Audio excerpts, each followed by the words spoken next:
Et pour notre troisième lecture, notre méditation de ce samedi sera tirée dans la première lettre de Jean. L'épître de Jean, première épître de Jean, chapitre 4, versets 7 à 10. 1 Jean, chapitre 4, versets 7 à 10. Que je vais vous lire au nom de Jésus. Très chers amis, aimons-nous les uns les autres, car l'amour vient de Dieu. Toute personne qui aime est enfant de Dieu et connaît Dieu. Celui qui n'aime pas ne connaît pas Dieu, car Dieu est amour. Voici comment Dieu a manifesté son amour pour nous. Il a envoyé son Fils unique dans le monde afin que nous ayons la vie par lui. Et voici en quoi consiste l'amour. Ce n'est pas nous qui avons aimé Dieu, mais c'est lui qui nous a aimés. Il a envoyé son Fils qui s'est offert en sacrifice pour le pardon de nos péchés. Amen. Un certain monsieur Jacques Salomé avait donné une définition de l'amour que je trouve qui résume vraiment la pauvreté de la définition de l'amour dans le dictionnaire, l'amour humain. Il dit que l'amour que l'être humain connaît et qui ne saurait connaître plus que cela, il avait dit que c'est comme des notes de musique. Un sentiment chez l'un et l'autre. Et c'est l'accord entre les deux sentiments qui formerait une mélodie. Une très belle mélodie. Mais aussi, s'il n'y a pas un bon accord entre les deux notes, donc vous saurez aussi qu'est-ce que ça va donner comme résultat. C'est une très belle définition, mais cette définition reflète, on va dire que c'est le maximum, le top que l'homme peut donner en matière d'amour. On a notre limite. Pour ne pas dire que le mot amour, j'oserais dire, n'est pas dans notre sphère humaine. L'humain ne connaît pas l'amour. Nous ne connaissons qu'un pseudo-amour. L'homme aime parce qu'il a besoin de l'autre. J'ai peur de me retrouver seul, donc j'aime l'autre. Ou j'ai besoin de son aide, j'ai besoin de sa présence pour qu'il n'y ait pas de vide dans ma vie. Donc c'est toujours un amour centré sur soi d'abord. Il a peur d'être seul, il a peur de vivre la vie tout seul, ou bien parce qu'il veut posséder aussi. Posséder quelque chose ou posséder la personne. Comme on dit, tu m'appartiens, je t'appartiens. C'est le maximum que l'homme peut offrir en amour. Mais même cela, nous n'arrivons pas à arriver à le vivre dans sa totalité. Mais l'amour, le vrai, ce que Jean explique ici, c'est Dieu lui-même qui l'a manifesté et le manifeste à travers Jésus. Et c'est ce que le texte que nous avons aujourd'hui le démontre. L'amour se résume par un verbe donner ou se donner. L'amour de l'être humain commence toujours, disait un théologien, par la mort. Et j'aime bien, il faisait un jeu de mots. Il suffit d'enlever le « u », disait-il. Et l'amour procure la mort chez l'humain. Il a expliqué. Vous, les femmes, disait-il, vous aimez la fleur ou la rose dans votre jardin, qu'est-ce que vous allez faire? Vous allez couper cette rose. Vous allez la tuer pour que vous l'ayez dans votre vase, dans votre maison. Donc, pour satisfaire notre besoin, parce qu'on aime cette fleur, on la tue. J'aime cette pomme, Donc on va dans son jardin, et là, dans son l'arbre fruitier, on le cueille, on le tue, on le coupe, pour qu'on puisse la manger.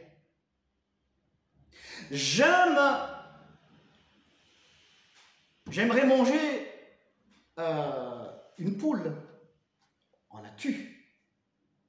J'aime cette femme ou cet homme, on l'arrache de sa famille paternelle, maternelle, son pays, sa culture, son entourage, et on l'emmène là où on vit. Donc, l'amour de l'être humain, disait ce théologien, commence toujours par la mort.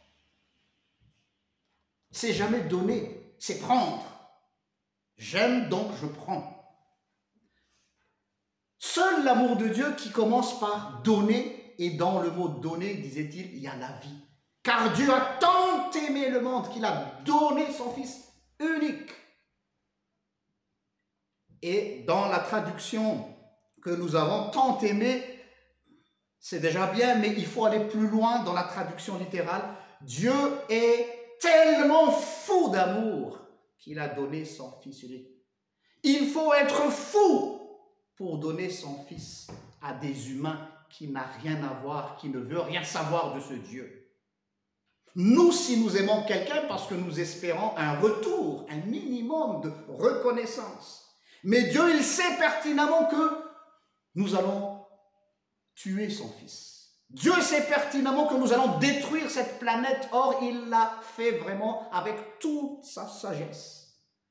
Et qu'est-ce que l'homme en a fait? Nous le voyons autour de nous. Mais c'est ça l'amour. C'est un amour qui sait déjà qu'il ne va rien recevoir en retour. Mais cela ne l'a pas empêché de créer le monde, en sachant qu'est-ce que ça va devenir. Même chose pour son Fils unique.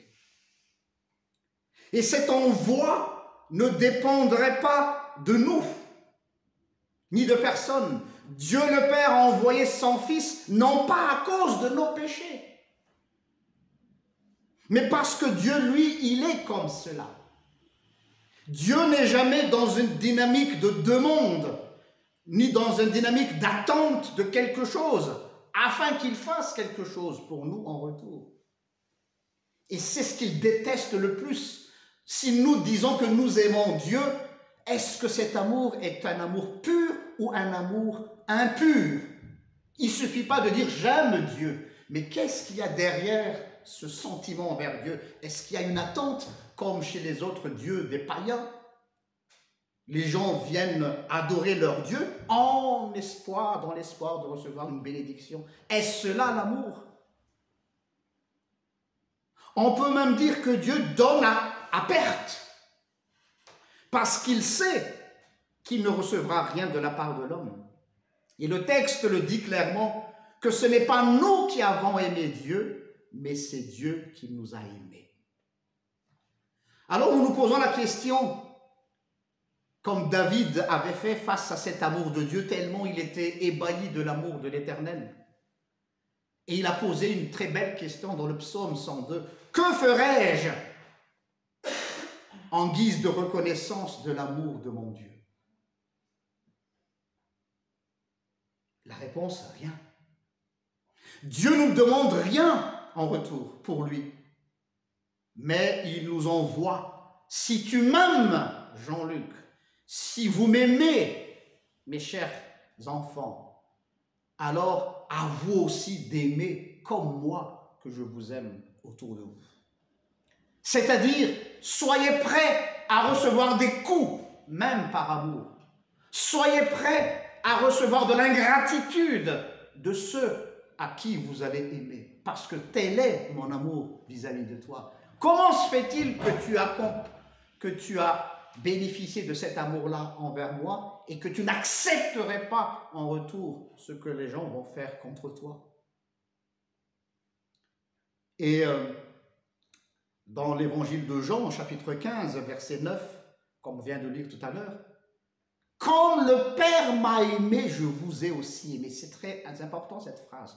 Donc, si nous voulons savoir c'est quoi aimer, c'est pas dans notre compréhension de l'amour, fraternité, être copain, ami, on s'entend bien. Non, c'est pas ça, c'est pas une affinité, c'est pas une sorte de camaraderie, c'est pas de l'amitié entre potes, entre voisins.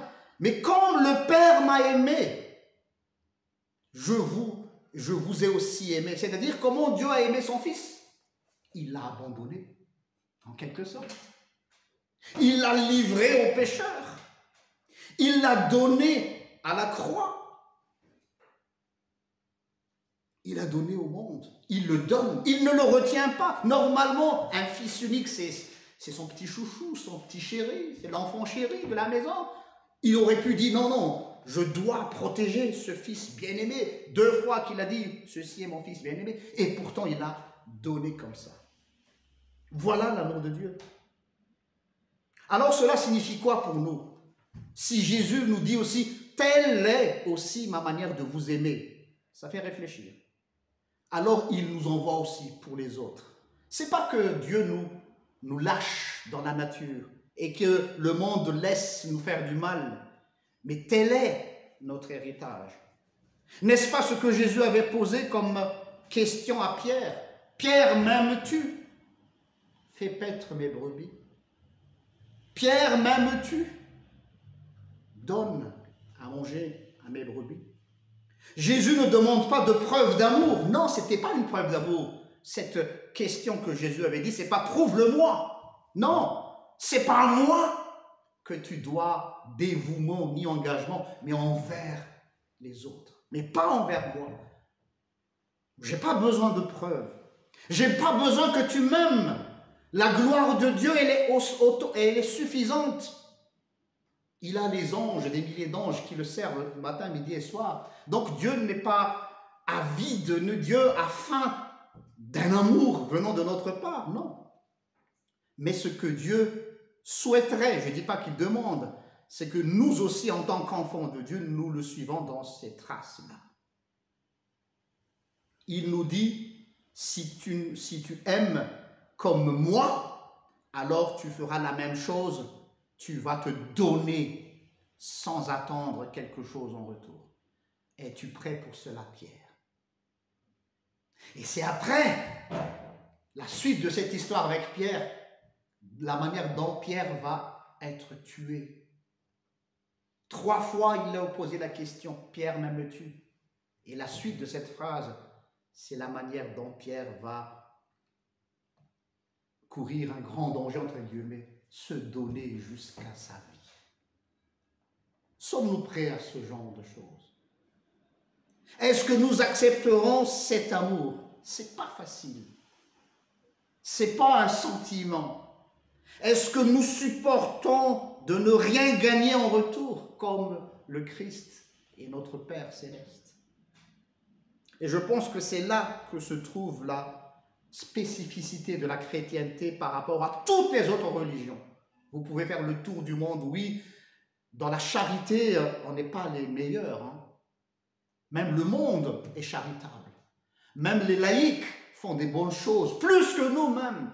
Ils font des bonnes œuvres, ils font des œuvres caritatives, ils aident les pauvres, ils donnent à manger, ils donnent des toits, ils donnent tout. Mais c'est pas ça l'amour. Donc, il faut lire juste 1 Corinthiens 13. Même si je donne tout ce que j'ai aux pauvres, même je donne mon corps en sacrifice, si je n'ai pas l'amour, cela ne servira à rien. Alors on se pose la question, c'est quoi l'amour? Finalement, c'est pas ça l'amour. C'est ce que nous venons d'entendre tout à l'heure de la bouche de l'apôtre Jean. Oui, chers amis, Dieu n'est pas dans la même dynamique que nous autres. Et heureusement.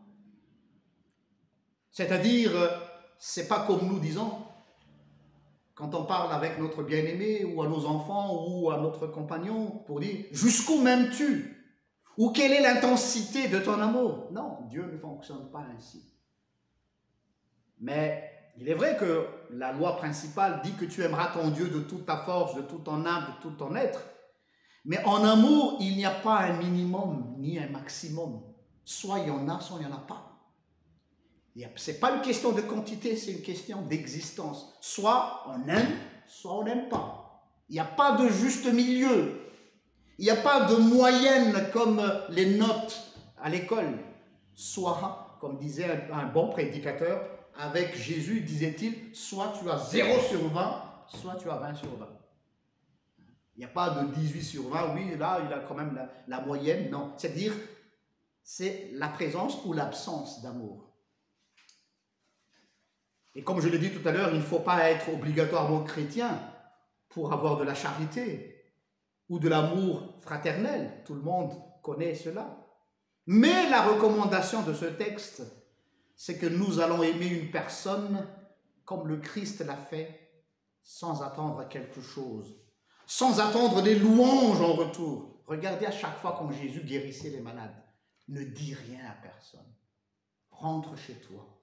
Dis à ta famille, au tien, ce que Dieu a fait pour toi. C'est tout. Je n'ai pas besoin de publicité, disait Jésus. Je n'ai pas besoin de reconnaissance. Je n'ai pas besoin même que tu me fasses des louanges en public. Rentre chez toi et dis à tes proches ce que Dieu a fait pour toi. C'est-à-dire toujours tourner vers l'autre, jamais sur lui. Tel est l'amour de Dieu. Dieu ne nous réclame rien. Il n'attend rien de nous en retour. Et c'est ça la bonne nouvelle. Il n'y a pas d'épée Damoclès sur notre tête. Qu'est-ce que Dieu attend de moi? Et si je ne le fais pas, qu'est-ce qu'il va m'avoir? Non, c'est pas cela. Cependant, lorsque nous nous sentons aimés de Dieu et que nous sommes inondés par cet amour-là, il est impossible pour celui qui a été aimé par le vrai amour d'être passif sans rien faire. Impossible. Si nous aimons le prochain par notre amour, notre propre amour humain, par nos propres efforts, cela va se tarir sûrement, puisque nous avons nos limites. Mais Jean nous exhorte à aimer uniquement qu'à travers l'amour de Christ. Un amour qui précède toujours celui qui est aimé. Un amour qui précède toujours de celui qui est aimé. Voilà le vrai amour. Que le Seigneur vous bénisse. Amen. Et suite à cela, je vous invite à vous lever pour la confession de foi, selon le symbole des apôtres.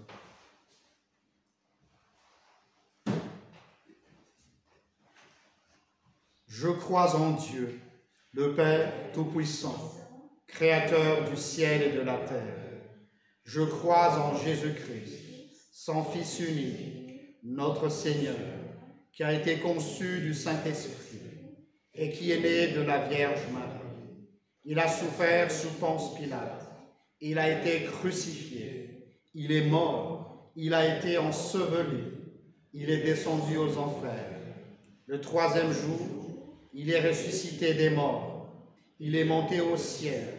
Il siège à la droite de Dieu, le Père Tout-Puissant. Il viendra de là pour juger les vivants et les morts. Je crois en l'Esprit Saint. Je crois à la Sainte Église universelle, la rémission des saints, la rémission des péchés, la résurrection de la chair et la vie éternelle. Amen.